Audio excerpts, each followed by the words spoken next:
Assalamu alaikum warahmatullah. Hello everybody, this is Injaman. In today's class, I will discuss fraction and percentage. আজকে আমি subject verb এগ্রিমেন্টের একটা নিয়ম নিয়ে আলোচনা করব, সেটা হলো ফ্র্যাকশন অ্যান্ড পার্সেন্টেজ, ভগ্নাংশ এবং শতকরা নিয়ে কথা বলবো। তাহলে ফ্র্যাকশন এবং পার্সেন্টেজ দুটার নিয়মই কিন্তু সেম, দুটা নিয়ম একই। আমরা যদি ফ্র্যাকশনের নিয়মটা শিখতে পারি তাহলে পার্সেন্টেজের নিয়মটাও আমরা কি শিখে ফেলতে পারবো। তাহলে ফ্র্যাকশন মানে ভগ্নাংশ। ভগ্নাংশের দুটো পার্ট থাকে, একটা হচ্ছে লব আর একটা হর। যেমন 3 উপরে 2 নিচে 3, এই 2টাকে বলে লব, 3টাকে বলা হয় হর। লবের ইংলিশ হচ্ছে নিউমেরেটর আর হরের ইংলিশ হচ্ছে ডেনোমিনেটর।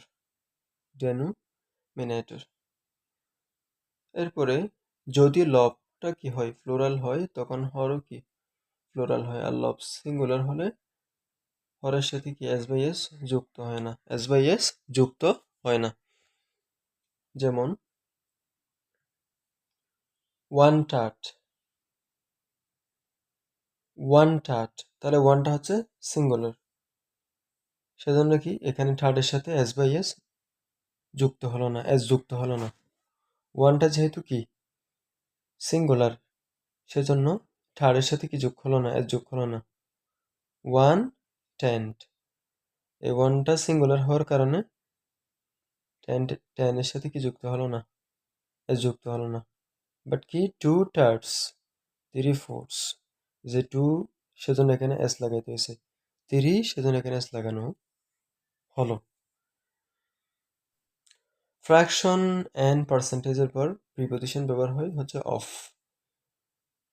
এই অফের পরে নাউন বা প্রনাউনটা যদি কি হয়, সিঙ্গুলার হলে ভার্বটা সিঙ্গুলার হবে, আর অফের পরে নাউনটা ফ্লোরাল হলে ভার্বটাও কি হবে, ফ্লোরাল। তাহলে এখন নাউন এবং ভার্ব সিঙ্গুলার এবং ফ্লোরাল কিরকম। নাউনের শেষে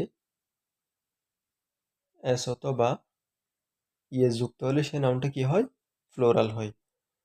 আর নাউনের শেষে এস বা ইয়ে যুক্ত না হলে এটা কি হয়, সিঙ্গুলার হয়। এখন ভার্বেরটা কিন্তু সম্পূর্ণ বিপরীত। কিরকম, যদি ভার্বের সাথে এস অথবা ইএস থাকে সেটা হবে সিঙ্গুলার, আর ভার্বের সাথে এস বাই এস না থাকলে সেটা হবে কি, ফ্লোরাল।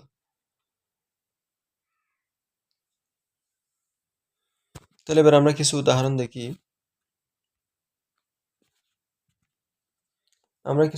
দেখি। যেমন এটা ডিইউডি ইউনিট 14-15 সেশনে আসা একটা question. 1/3 of the students is অথবা আর প্রেজেন্ট ইন দ্য ক্লাস। 1/3 মানে কি, 3/1 অংশ। তাহলে ছাত্রছাত্রীদের 3/1 অংশ ক্লাসে উপস্থিত। তাহলে এখন এই যে অফের পরে দ্য স্টুডেন্ট, তাহলে এই স্টুডেন্টের সাথে কি আছে, এস যুক্ত আছে, তার মানে দ্য স্টুডেন্টস, এটা প্লুরাল। অবভিয়াসলি কি হবে, আর হবে, ইস হবে না। তাহলে 1/3 of the students are present in the class. এরপরে 3/4 অফ, এখন অফের পরে আছে দ্য ওয়ার্কটা হচ্ছে কি সিঙ্গুলার নাউন।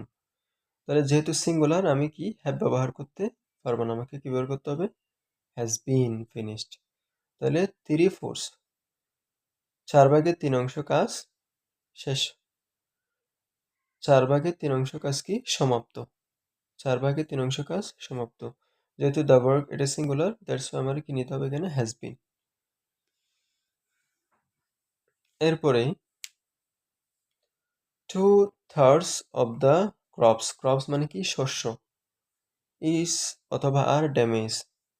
তাহলে 3/2 অংশ শস্য কি নষ্ট হয়েছে। তাহলে এখন আমি দেখি অফের পরে নাউনটা হচ্ছে ফ্লোরাল, তাহলে আমার অবশ্যই আর নিতে হবে, ইস নিলে হবে না।